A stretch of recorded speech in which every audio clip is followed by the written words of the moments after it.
Good evening, everyone.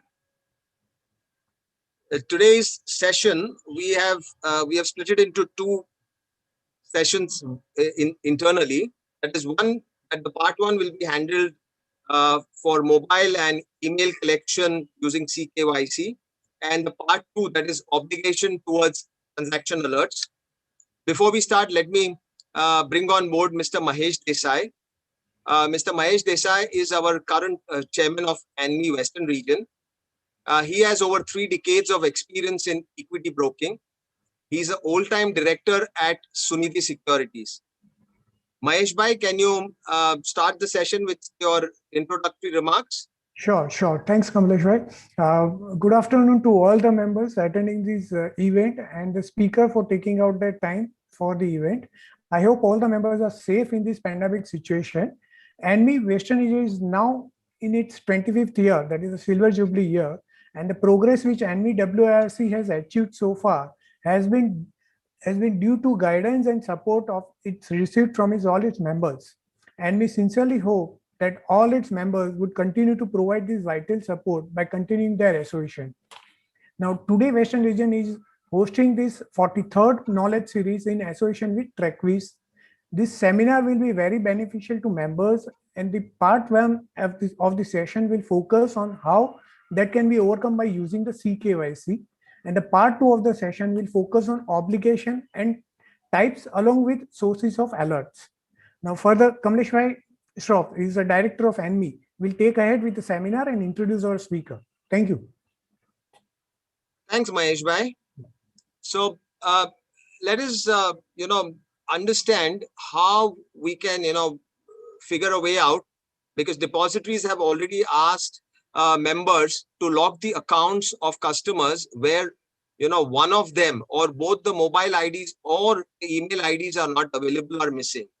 So the first session will focus on how that can be overcome by using the CKYC.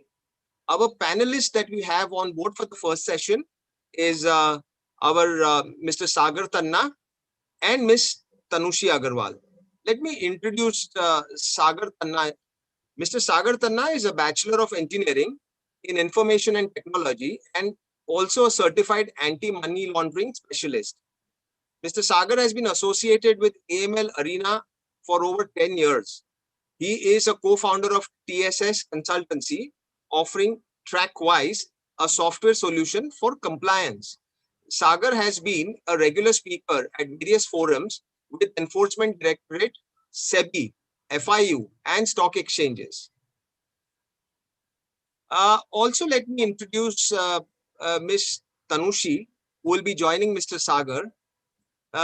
Ms. Tanushi Agrawal, an engineering graduate, is a business analyst with TSS in CKYC unit, a champion in the subject.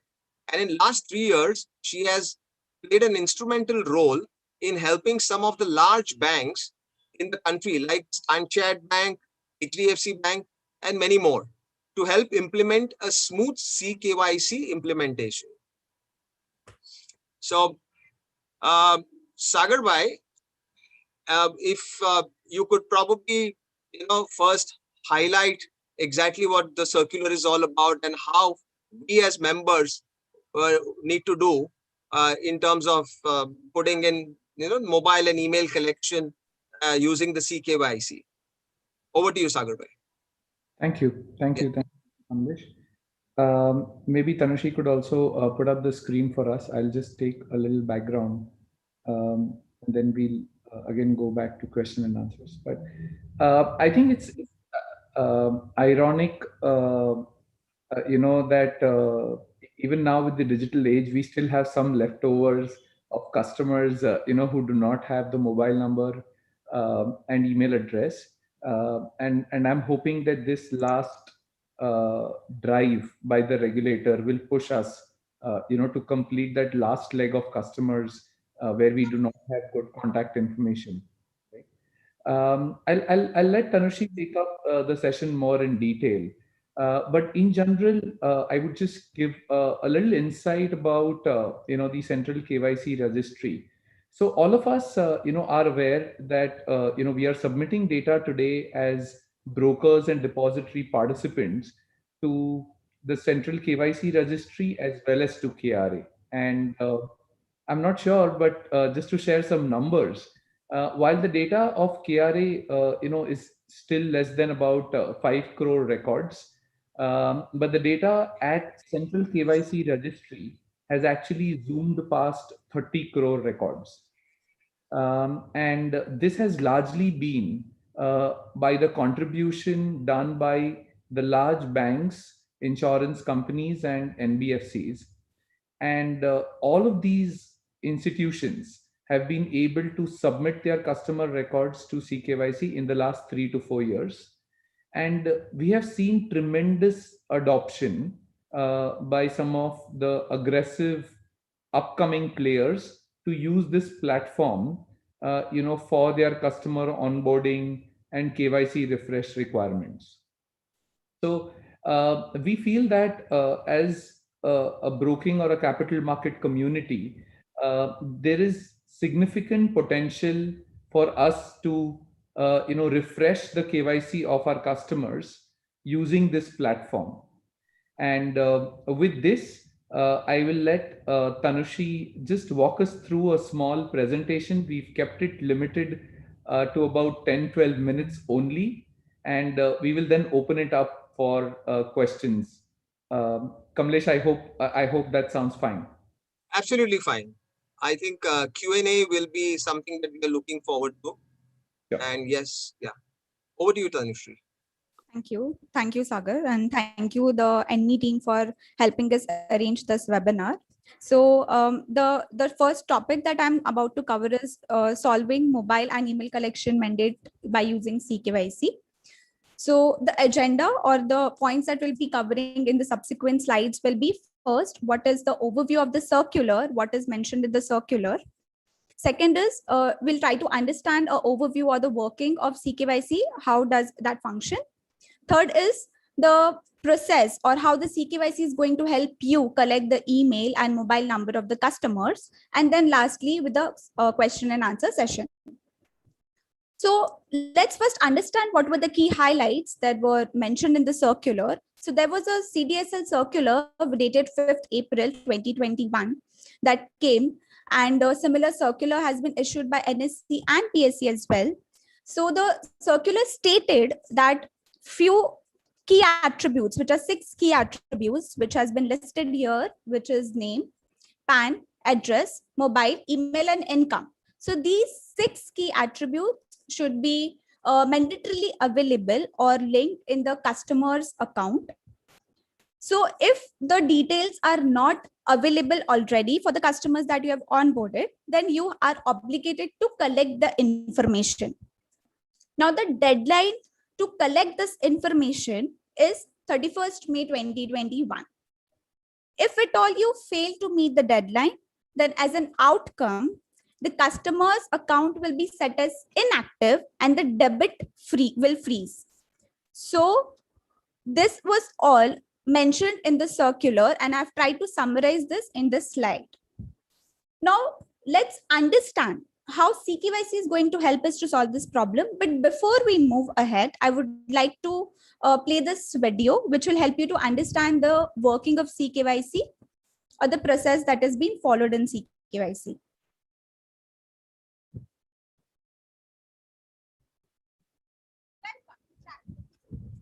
I hope the video is visible and the audio is also audible. Yes, it is. Thank you.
So this is how the CKYC functions.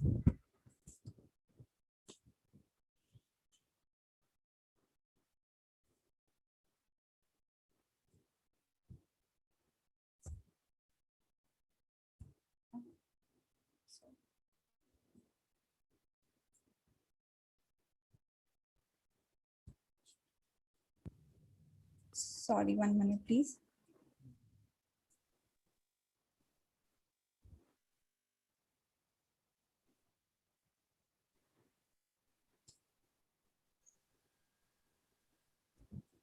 Is my screen visible? Yeah, it is. I'm really sorry for this mess. So this is how this CKYC functions, and now this is how these are the 4 processes that CKYC offers right now. So moving on to the services that has been provided by CKYC, which will help you to collect the information, which is the email and mobile details. So there are 2 major services that has been provided, which is the search service and the download service. So the search service will help you to understand whether the customer is already available in the registry or not. And if the customer is available, you will be able to download the details from the registry using the download service. After the details has been available as a part of a download, you can link those details to the required accounts and update the details for that customer. Now let us understand how actually the search and download functionality works. So in this video, I will help you to understand how the fetch from KYC functionality works. So here I'm going to search a PAN number in the registry. So I enter a PAN number and I click on search. So this PAN number will be searched in the KYC registry. Once the PAN is searched and we figure out that yes, the details are available in the registry, this is the limited set of information that will be available from the registry. You can also search a customer basis voter ID, passport, driving license, CKYC number, Aadhaar, NREGA, and NPR letter. Now, after the search output has been received, the next service to be utilized is a download service, which will help you to get all the KYC details of the customer. Now, to download that, you have to pass the authentication parameter, which can either be a date of birth, a mobile number, or a combination of PIN code plus date of birth here. So here, what I'm doing is I am entering the date of birth.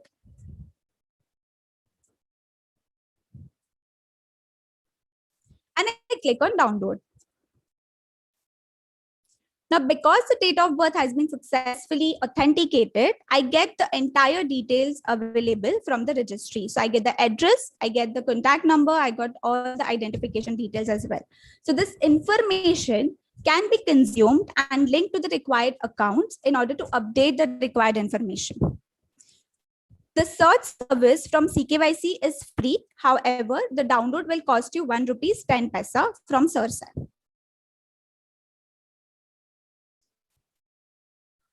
Now, let's understand the modes to download the KYC details. Okay, so the first mode is the CKYC portal itself, wherein you can log into the SearchSAP portal and one by one you can search the customer and download the details from the registry.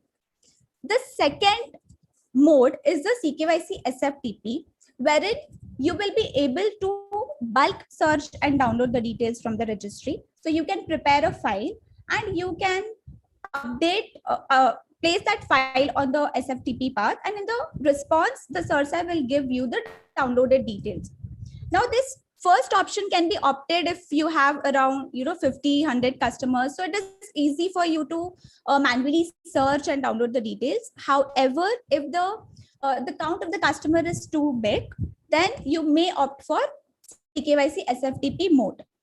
The third process would be you may want to get associated with a middleware like a Trackware system or a similar kind of a system wherein we do all this activity for you. So we have a functionality, as you already saw in the video, wherein we have a front-end UI wherein you will be able to search and download the customer, or we will also be able to search and download and get the details in bulk. However, please note that a digital signature in the name of the institution will be required to establish a connectivity between the institution and SERSAI. Most important point to be considered is a notification to the customer. So after each and every download, the customer will be notified that ABC organization or so and so organization has downloaded the details from the registry. So a notification from SERSAI will also be sent to the customer. So this is how you can download and search the details and enrich the data. So just to summarize all the processes stepwise, the first thing that you would do is first you search the existence of the record. If available, you download the details from the registry. And third is you may wish to notify the customer about the download or a consent. Now, in terms of verification, you may also want to do wherein you got the details from the registry. So you may want to call the person and take a confirmation that we have received the details from the SERSAI registry, and do you wish to update the details, or you may also wish to send an SMS or an email on the mobile number or email address as a kind of a verification. So that will help you to be very much sure that the details that has been downloaded are correct and the mobile number and email ID is also working. Also, you have a customer consent in order to update the account. So this is all about CKYC and the how it is going to help you in order to get the information. I hope the session was fruitful. We are open to questions and answers. Thanks, Tanushri. I would also request and I invite Mr. Sagar Tanna for addressing the questions and answers.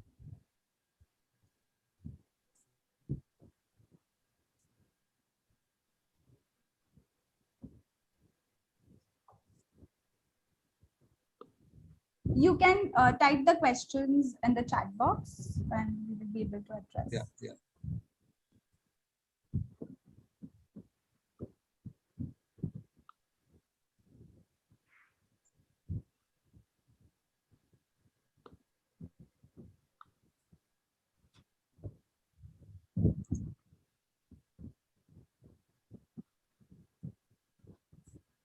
Let me take this opportunity in the meanwhile, while people are typing their questions to bring up, is let me introduce even our panelist, Mr. Deepak Agrawal from Sagar Tanna and Associates. So in the meanwhile, let me give his brief, who would be joining in for the second session.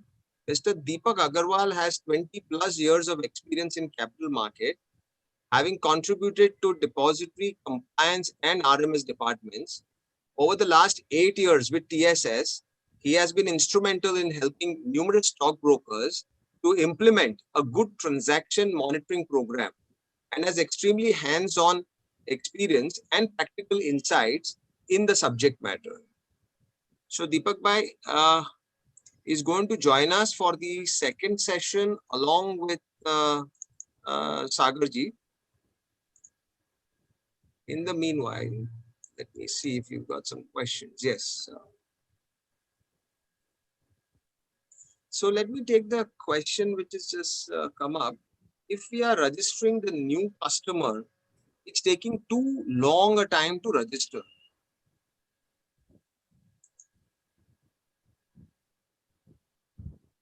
You want me to take that up, Kamlesh? Yeah.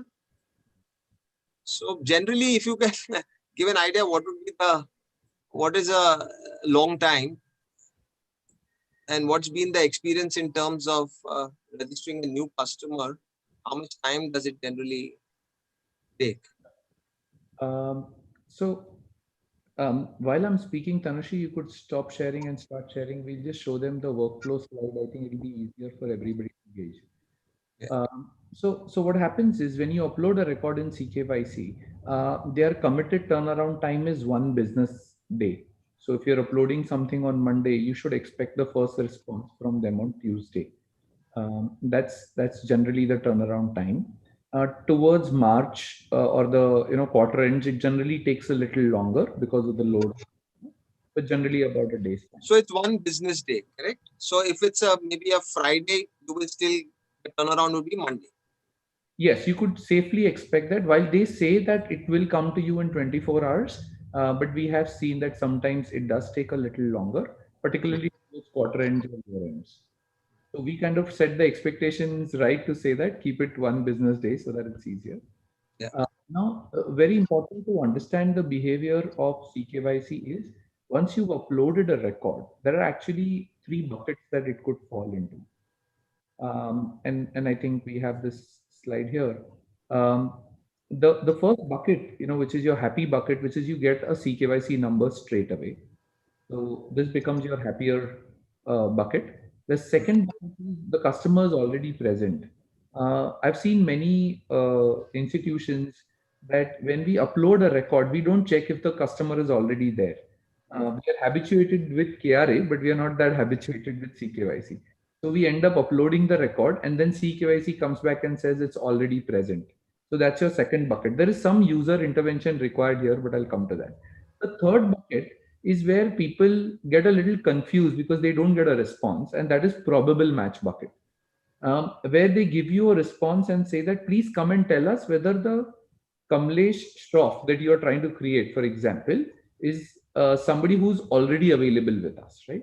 So they give you a screen. Tanashi, could you show us a sample screen of probable match? Yeah. So the screen looks like this, right? Where they give you your customer, which is on top, in this case, Sheetal Desai that you've uploaded. And then they give you 2 more Sheetal Desais and say, is your Sheetal Desai among this? And you have to go and just click and say, yes. Or you may say, no, it's not among these 2. And, you say that, no, it's a new, then you get a new number.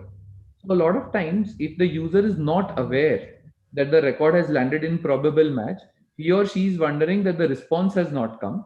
But ideally, you have to go to the probable batch bucket and resolve that record. Yeah. So this is kind of one of the reasons why we might perceive a delay, but actually there isn't a delay. So this probable match bucket is there in your software, right? But it's not. Is it available on the? Yeah, it is available on the CKYC login also.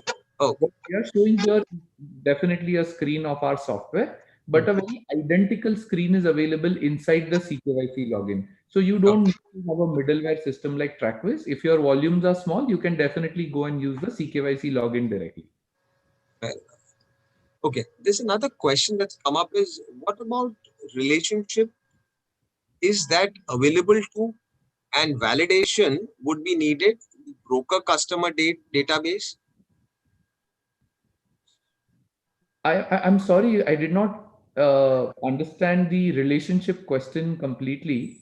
Yeah, so I think it's in relation to the client that's there. So if that person has got relative other people from the, even I did not get it, but yeah. So if you get a follow-up, we'll take that up then. Yeah. I'll otherwise just quickly describe whatever we've understood.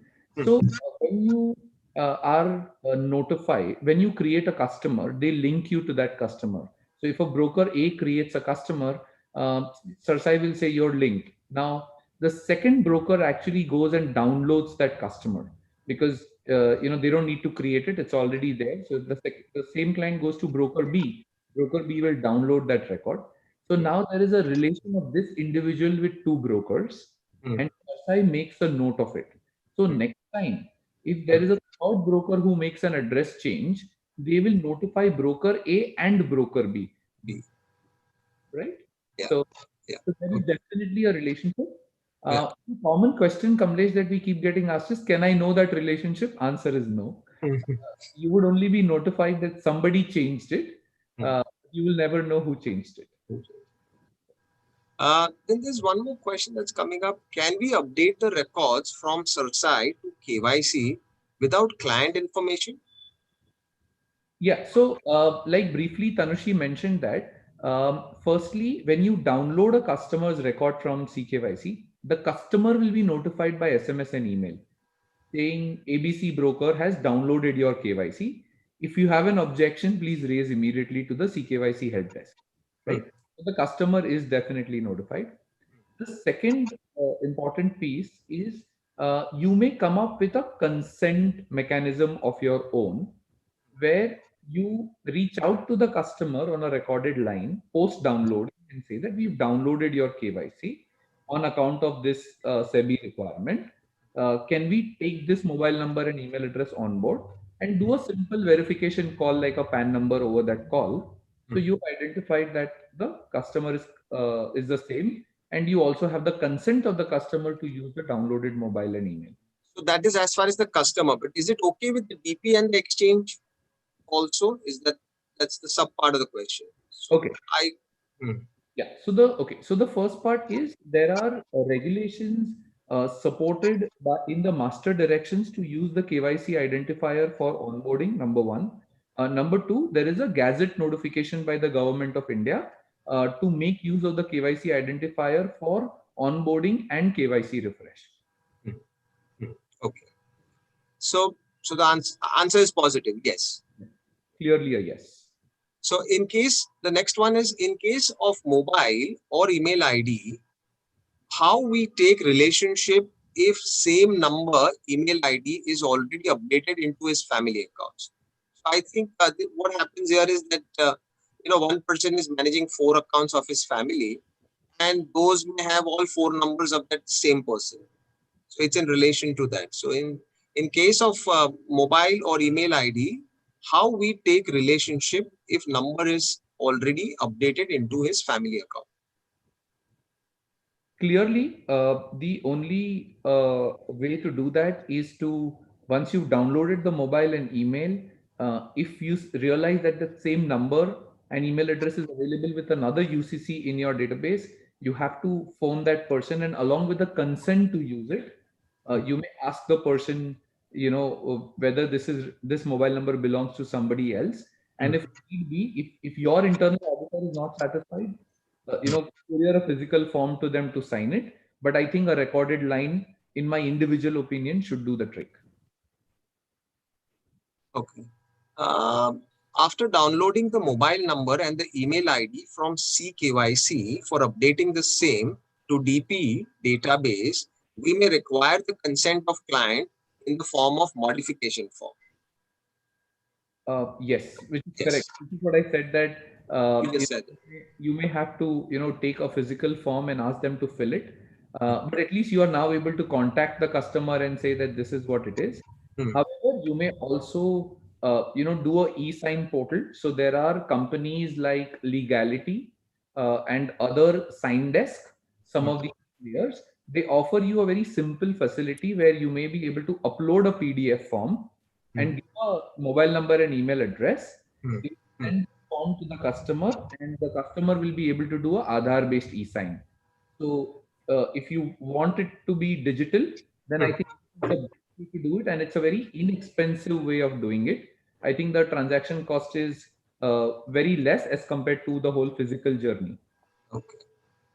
Okay. What are the logs or documents we have to keep for updating mobile and email in our system and UCC for authority inspection? I think this is kind of related. So one, the CKYC logs are already there, so you know the source from where you have it. The second, like I said, if you are able to stitch it with the e-sign, then I think the PDF e-signed form is like your change authorization form or change request form, and that can be used.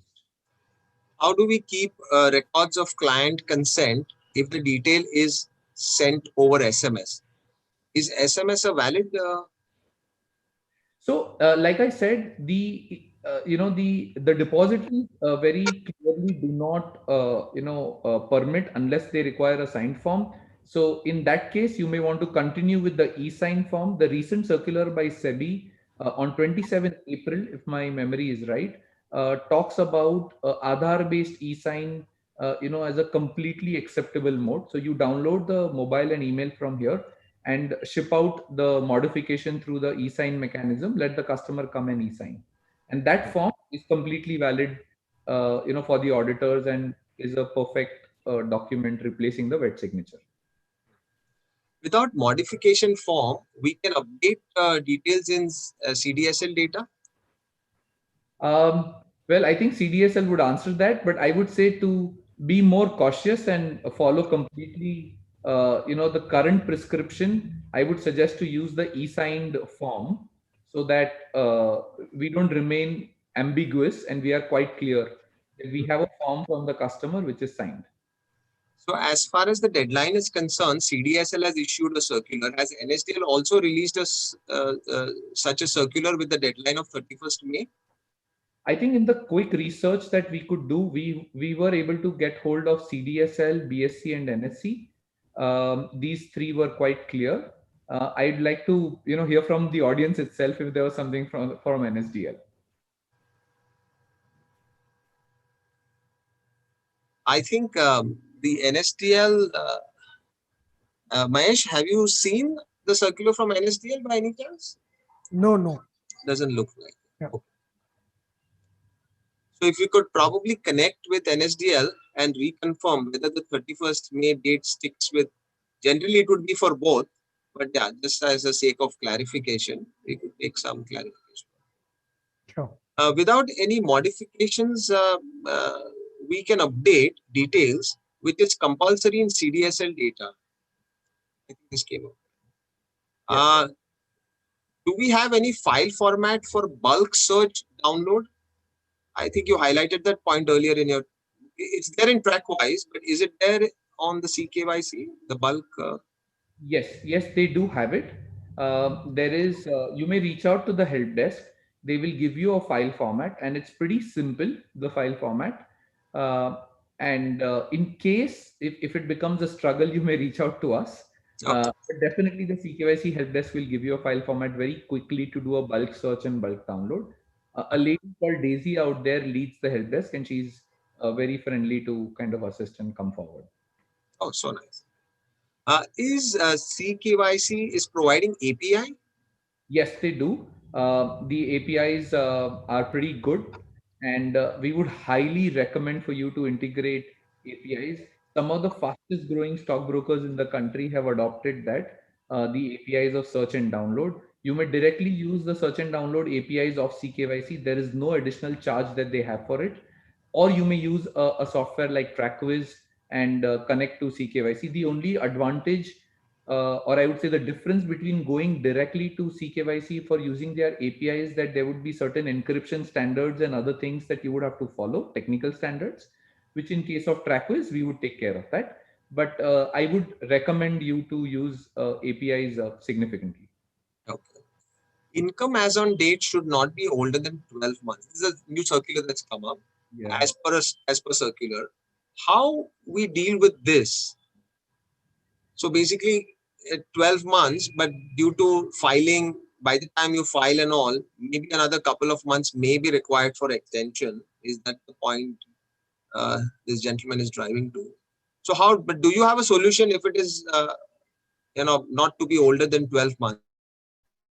So, Kamlesh, I think we can probably do another session dedicated to this, where we very clearly talk about the mechanisms for KYC refresh. So we classify update of income or update of other details as a part of KYC refresh. And there are nowadays digital mechanisms available for KYC refresh.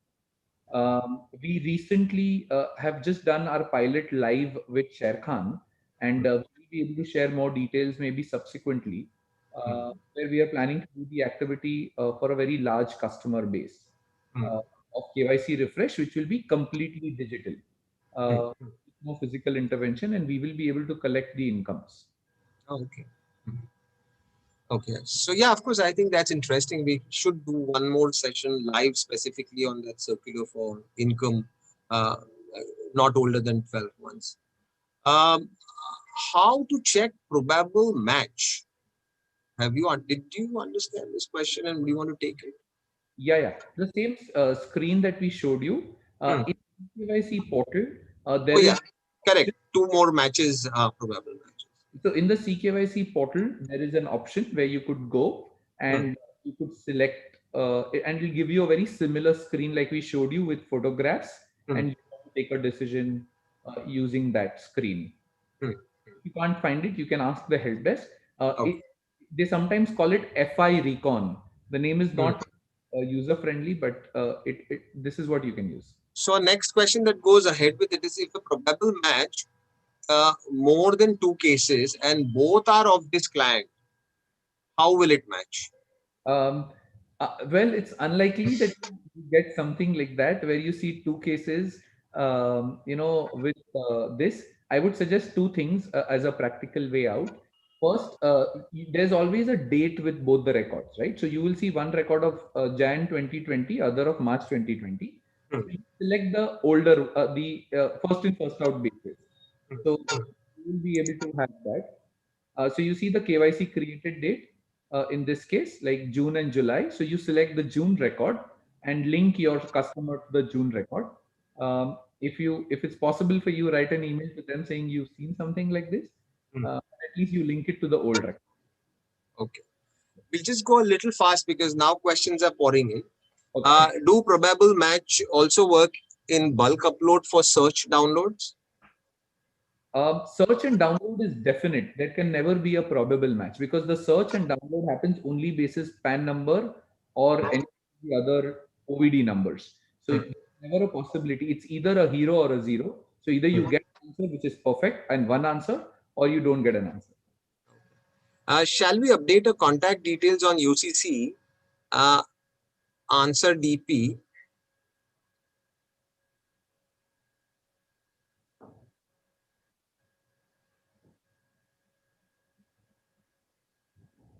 Shall we update a contact detail on UCC and DP database without taking modification form? Now, I think we've covered this.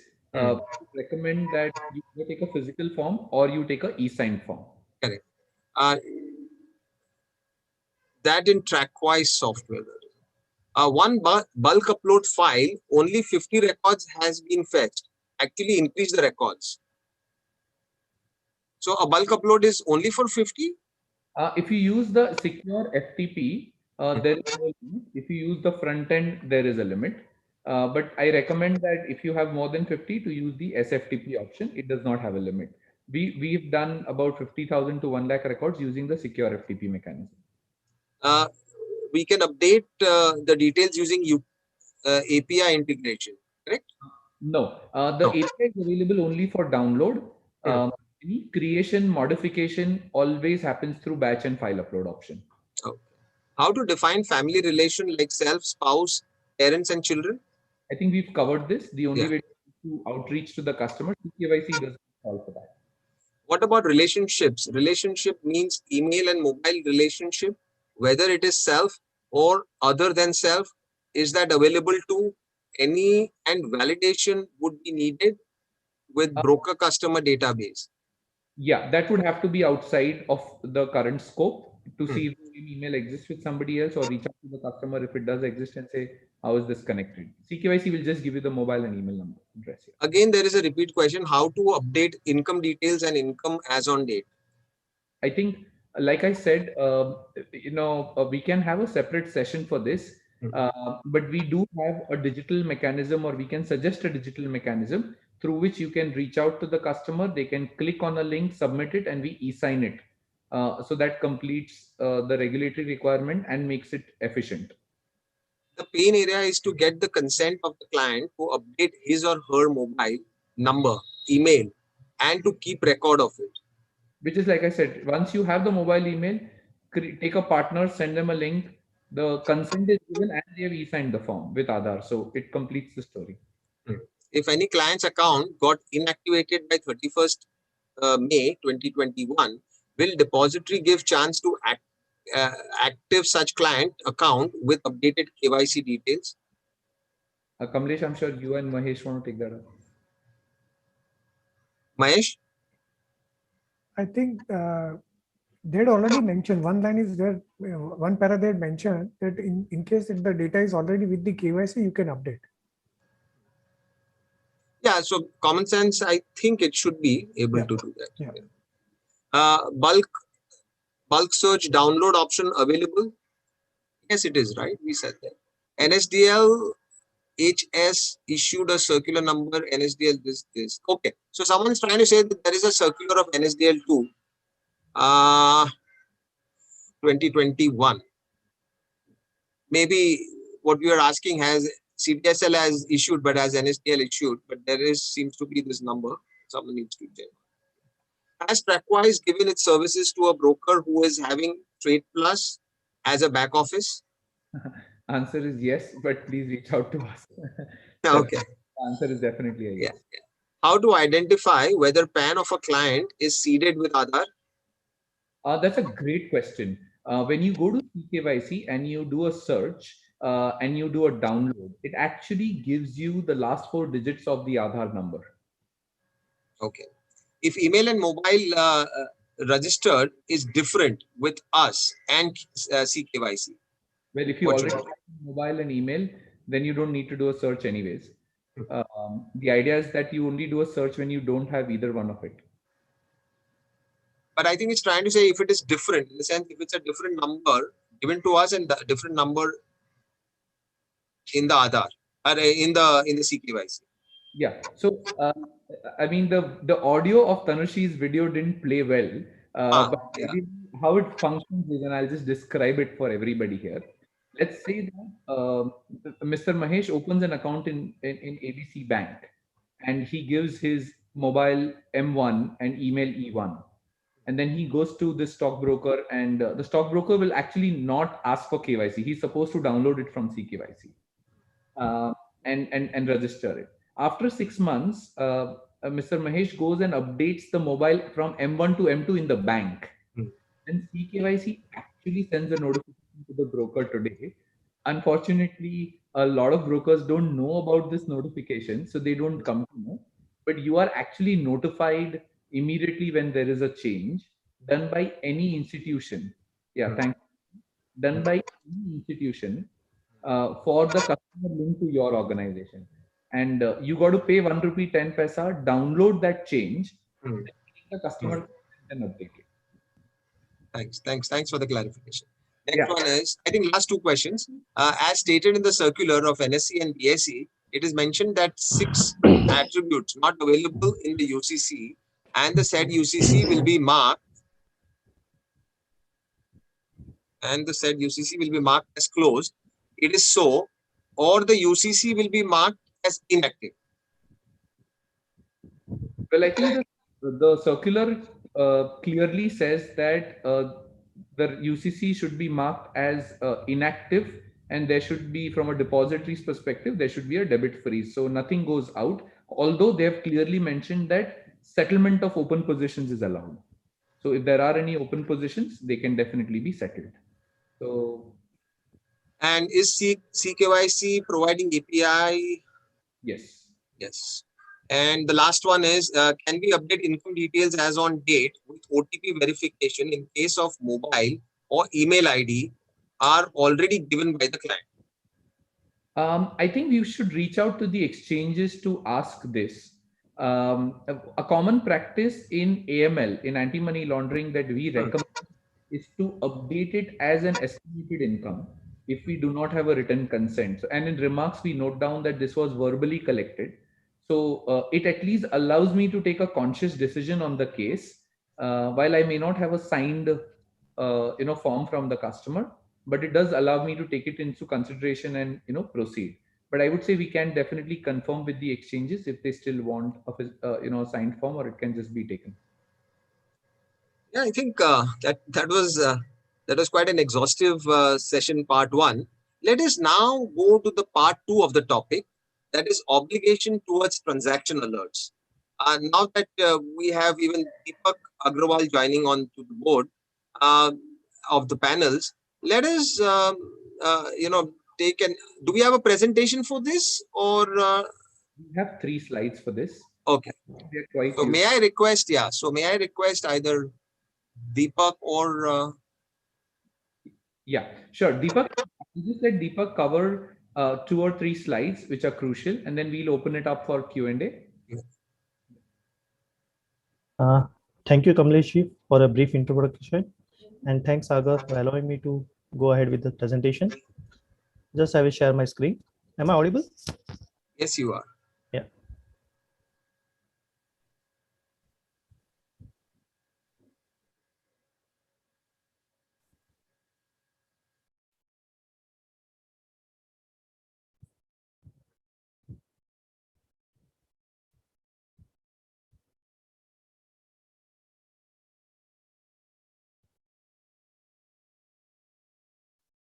Yeah.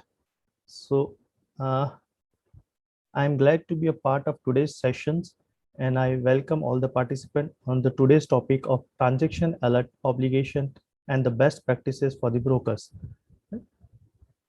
The agenda of the today's session will be a transaction monitoring obligations of members, monitoring the outcome, key factors that needs to be considered in alert resolutions, and then a question and answer sessions.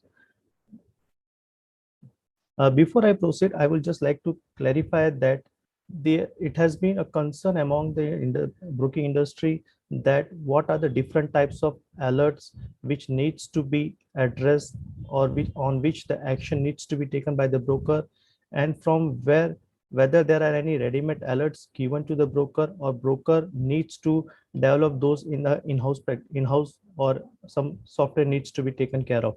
Right?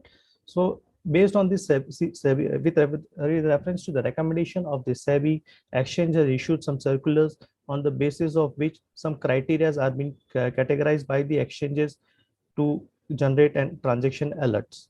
So I will just share, just brief give you an overview that there are 4 sources, there are 4 buckets in this, 4 type of sources. The first of them is exchanges, where the exchanges provide the alerts to the broker. Then there are depositories which provides the alerts to the broker. Then there are FIU India, based on the RFI guidelines, they have categorized and given some type of transactional alerts.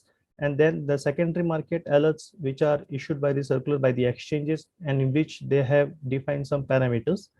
So let's have walk through one by one. In case of exchange, National Stock Exchange has issued a circular in 2013 which says that there are 13 types of transactional alerts which will be given by the exchanges to the brokers, and broker needs to take action against them and record their findings, and if any suspicious is observed, then report to the exchanges. So based on that, there are 13 alerts given by the exchanges for the equity segment.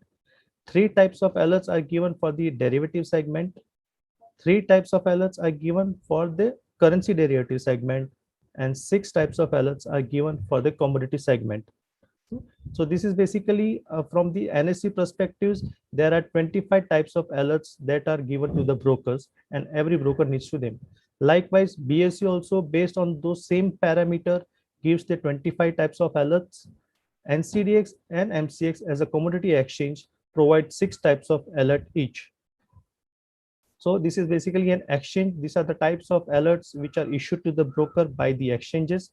Similarly, from the transaction alert perspective, depository also provides the alerts to the broker, in which CDSL provides the 5 type of alerts, and NSGL provides the 9 type of alerts. CDSL and NSGL, these alerts are provided on a periodical basis of every fortnightly to the member broker. The member broker needs to download them. In case of exchanges also, the member broker have to log into the portal and download those alerts. These alerts needs to be downloaded manually, and there is no automation process. Then so we can say that exchanges and the depository alerts given are readily available, provided by the exchanges to the broker. Broker need not do anything, just they have to analyze those alerts and try to identify and find out whether any suspicious activity is observed, or a transaction is of a natural nature. If it is of a natural nature, then they can close those alerts. Right? But the record needs to be maintained. That's for sure. That will be helpful during the audit period. Then from the FIU perspective, FIU has issued a guideline in March 2016 wherein they have categorized 11 type of typological transactional alerts, which has been converted, which we can say that there are 22 types of alerts which are recommended by the FIU, and these are the alerts that needs to be generated by the broker member through in-house mechanism, either through their own or some from the vendors. But these type of alerts will not be given by the FIU as a ready process. Similarly, from the exchange perspective, there are 5 types of alerts which relates to the abnormal trades on the non-genuine trades given by the exchanges. This parameter also broker are required to frame this, they frame their system to derive those alert on a manual basis or any through the software. Right? So here we can summarize for here we will summarize that for the 4 type of sources, there are in all 62 alerts type of alerts given by the exchanges, 14 type of alerts are given by the depositories, 22 types of alerts given by the FIU, and 10 types of alerts given by the secondary. Apart from this, broker circular also clarifies that broker can maintain additional due parameters for their compliance according to their that. So it means that apart from this total 108 alerts, broker can also add on their alerts on their analysis. So once these alerts are received from different sources, then the broker needs to take an action on those and try to identify whether they are able to identify some suspicious activity. Now, suspicious activity in a sense that when you find that the outcome of the trade relates to the market manipulation, whether it is related to the market manipulation or it's related to the insider trading, or it is an example of a tax evasion or a money laundering or terrorist finance, the output could lead to any of this action. Based on this output, the brokers are required to take a further course of action. Once the alert has been received and you try to monitor then that will lead to any of the 5 parameters. And once this 5 parameter has been identified, then there are actions that needs to be taken from the brokers that say that when you identify an alert, either you will file an STR report to FIU, or you will report the alert to the exchange, or if you receive the alert from the depository, you will report to depository that yes, they have identified some suspicious transaction activity and they are doing and reporting to the CDSL also, or NSEIL as the case may be. As a course of action from the broker perspective, based on the alert, they can take a precautionary call and they can either stop the doing business with the client, continue business with the client. Once the alert or STR has been filed, they must increase the risk of the client. From the PMLA perspective, as we know that the risk profiling needs to be done for each and every client. And in case there is some sort of suspicious activity, then the client risk needs to be get upgraded and needs his transaction further monitoring on a high risk or a higher priority basis. Another outcome could be that if you have this, if you find that the funds that the client may take from could lead to a terrorism financing, then in that case you can stop fund of this client, means you can stop the payout to the respective client. And last, if you don't find any suspicious activity, then you can close the alert and say due diligence and nothing suspicious activity would be observed. So in this way, we say that whenever an alerts are received, an internal process should be developed in order to identify whether we could lead to any of this market manipulative activity. And if so, then any of this course of action needs to be taken. While now this is the third slide wherein say that there is a key consideration in alert resolution. It means that whenever an alert is received, what action should take while analyzing those alerts. So we have categorized those into 8 points while for taking a precautionary call whether a transaction is of a suspicious nature or not. In the sense that first type of alert is whenever you receive an alert from the exchange, you need to analyze those alerts, that what are the criteria on the basis of which the alert is received, whether the alert relates to the client script concentration or it's related to trading in dormant activity and so forth. once the alert is received, then and you have reviewed the alert, then you can check whether the customer profile and the financial informations are latest available or not. In case the latest financial information or the latest financial details are not available, then you can ask the client to provide the same on a priority basis. Then the third step will be reviewing the risk screening, review the screening and risk profiling, in the sense that once you receive an alert, then in that case, you will check for the past transaction of the client, or also look at it at the time of account opening or during the after the process of account opening, whether any SEBI orders or any negative information was correlated with the client. If not, then okay, but if it is there, then definitely you must do the transaction monitoring in a further prescribed manner, or alternatively you can also do his risk profiling and upgrade his risk from a low risk or a medium risk to a high risk client, and accordingly do the due diligence process. The fourth aspect will be regarding the assessing the transaction pattern, in the sense that once you receive an alert from the exchange for, say for example, for a script XYZ, then in that case you will analyze the past transaction of the client. Either it could be on a monthly basis or a quarterly basis, that actually what the client has done in that particular stock. On the basis of observation, you will come to know that the transaction done by the client are of a trading intraday basis, or it is a delivery basis, or it is a long-term investment basis. Right? So thus you will need to access the financial transaction pattern of the client.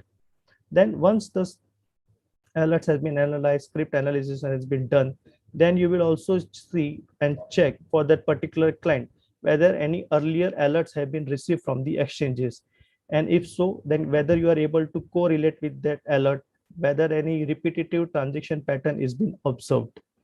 Right? And in case you find that there is a repetitive action, then you can take and call whether what type of what under what category the client is falling, as I have shown you in the earlier slide, where there are 5 parameters. Right? And last is that once the transaction has been identified and you find that, and you observe that the client's transactions, are there any interconnected related party to the transaction? Say for example, if a client has dealt in a stock XYZ, then in that particular XYZ stock, are there any other account which are dealing in the same stock? And if so, are they whether interrelated to each? Interrelated in the sense that is there any common mobile number or an email ID, or there is a common address pattern within those trade? So in that case, we can say that there are client or a group of client which are contributing to a specific script, and which may find the observation which could be one of the any of the market manipulative activities. So this will be a course of action that once the alert is received, then the next step will be this is the most important and the crucial part, that whenever that based on your observation on the transaction, then you need to have a kind of a client interaction without tipping of him that there is a suspicious nature or transactions on which we are inquiring about you. Such sort of tipping off should be avoided with this client. Just in a normal way fashion, you should ask the client is what the transaction pattern he is doing, or is there any news which he has some information sort of. And the last and the important action is that if you want to check whether the clients, is there any negative sort of news against the client or in the script in which the client is dealing, then in that case we will suggest to check for the adverse media check by googling it out on the www website, so that you will become to know whether any other orders are there related to the particular client, or any orders are being issued in which some investigations is going on by the exchanges. Right? So these are basically 8 trigger points which we say that whenever a user is looking at those alert, then in that case the following 8 points should be considered by him to analyze and decide whether a transaction is of a suspicious nature or not. Thank you. And just for the reference of the member, we have give this circular reference number in which the parameter has been categorized by the exchange. So if the member want to go through it, they can do so. I will just highlight one of the circular which has been issued by the exchange. Just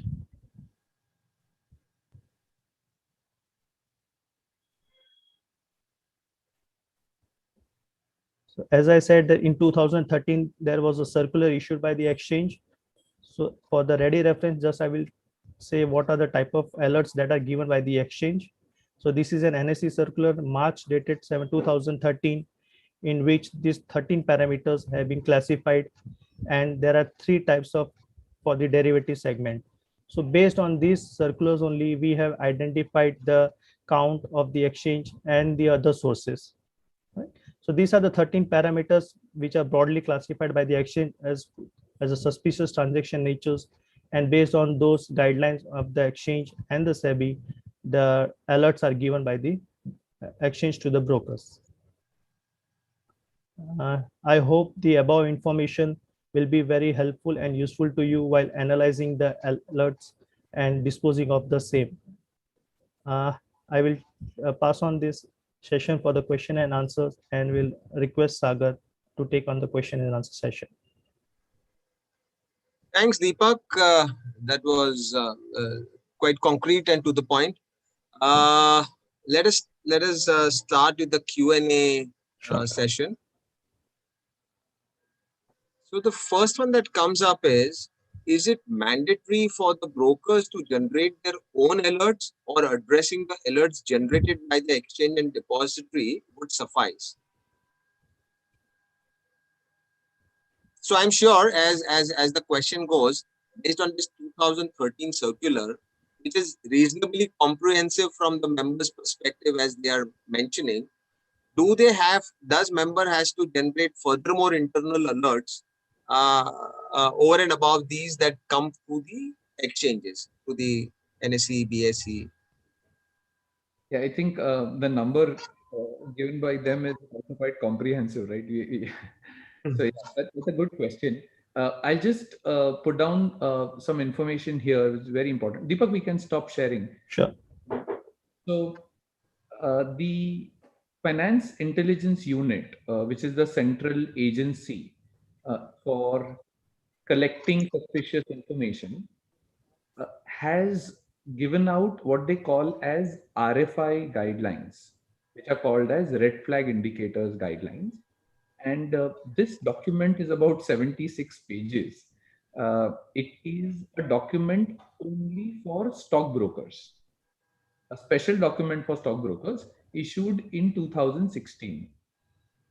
There was a working group that was created where were brokers, exchange representatives, and FIU representatives. And this document was created and it was rolled out. It is compulsory under the Prevention of Money Laundering Act for you to generate alerts based on the guidelines that they have given. So in Deepak's presentation, he mentioned that there are 11 typologies that they have spoken about. And when we interpreted it in our system, we realized that it becomes 22 types of alerts. So when they spoke of a scenario, some were turning into 2 alerts, right? So short answer is yes, compulsory to generate alerts on those 11 types given by FIU, which converts into 22 types. Details of it can't be shared in public domain because that circular is available only after you log into the Finnet portal of FIU. So you wouldn't be able to go to the FIU website and get that circular.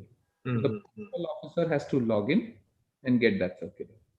Second, related to the one more given by the exchanges, which is the fourth bucket in Deepak's presentation.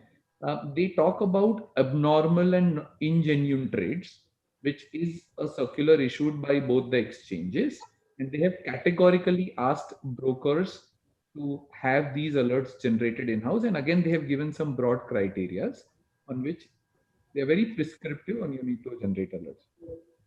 So this is bare minimum that we have laid out on that slide. So the point is that even after these alerts that exchange sends and members' obligation is to answer them, we still need to generate few more alerts on your own. Is that to be understood, right? Yeah, and Deepak, if you want, It's not exhaustive. This list is not exhaustive, and Yes. at the same time, members also have to, generate their own alerts. Yeah, if you think I can pull that slide up again, Hmm. you want to do that, Kamlesh, or you think we have Yeah, time? sure. Yeah. Deepak, just that Sure. one. I think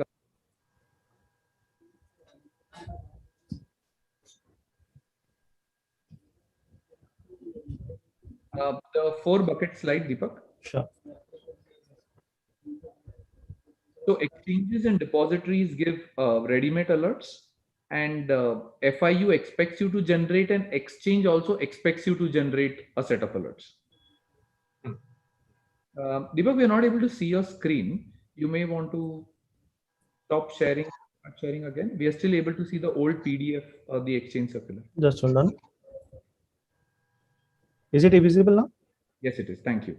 So the blue boxes are readily available, and which is exchange and depository. So 62 plus 14, 76 are actually readily available. And for FIU, like I said, you need to generate it 22, and secondary market, which is what the exchanges have given circulars, that's about 10. And these are the abnormal and ingenuine trade circular, which is again a prescriptive circular, and we have to do it. So 22 plus 10, 32, marked in gray, needs to be done by the broker. You can use your own back office, or you may use a system like TrackWiz or any other similar system to generate these alerts. So TrackWiz has how many more alerts over and above the standard ones?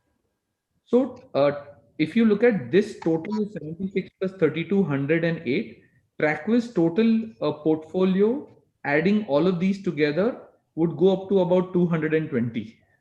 Okay. Yeah, that's very, very comprehensive. So Yeah. if you want to really go significantly beyond what is minimum required, then TrackWiz we have that essential, compliance, and premium versions that allow you to, one, meet the requirement, and second, if you want to go beyond compliance requirements, then you may do that as well. Okay. There's a question is how do we come to know if client update some of his detail in CKYC with another DP account? When they do it with not just with another DP account, but if they do anywhere in the financial ecosystem with a bank or an insurance company, that insurance or bank has to submit it to CKYC, and you get a notification from CKYC saying that customer is linked to you and details have changed. So there is a notification mechanism. Then what are the record keeping if nothing in the alert received from the exchange looks wrong? Will a reply on email or on recorded call from client is enough? It's a very sensitive topic, and that's why if you see, the actions were quite varied, right? And let me take a very basic example. Market manipulation is an offense under the Prevention of Money Laundering Act, and it's also an offense under the SEBI Act. Now, very clearly, PMLA says, don't disturb the customer, continue doing business, just send the information to us, right? And the market manipulation concept is very clear, saying if you see something wrong, stop it then and there itself, right? So one says, don't tell the customer, but notify us and continue business. The other says it's quite different. So in simplicity, I would say that take a decision on case-to-case basis, firstly. And second, in terms of record keeping, if things go wrong, see, the legal requirement is, I think, 5 years or 10 years, post termination of relationship, right? So that requirement continues from a legal standpoint. But more importantly, in spirit, if there is something going wrong, the regulator would want to know, to come to you, do you have a system in place, right? And if you are able to demonstrate a system in place, then I think it is fine. So if you are genuinely looking at alerts and you missed this one, Hmm. missed as in your judgment was not what it was supposed to be, then you're fine, because it's okay. We can see that you have filed a few STRs in that year, so you were doing something. But if you're a broker with absolutely no STRs filed in the last 4 years, then if something goes wrong, then you are typically a usual suspect to say, it's not that you missed this case, but you haven't filed anything in the last 5 years. And the question is, do you have a system in place? Mhm. I think more than record keeping, the emphasis is kind of to do it in spirit. And yes, of course, there's a log required where you can answer whatever question saying, on this basis, I'm closing it. But very important, please take a conscious call what to ask the customer and what not to ask the customer. Right? That is very important. So you may ask the customer his investment objective, but then that's how you frame the question, but not like saying we've got an alert. Please explain this alert, and we attach the alert file. I've seen that in some places, and I think that could backfire. Okay. How CKYC send notification when a client change any? Oh, okay.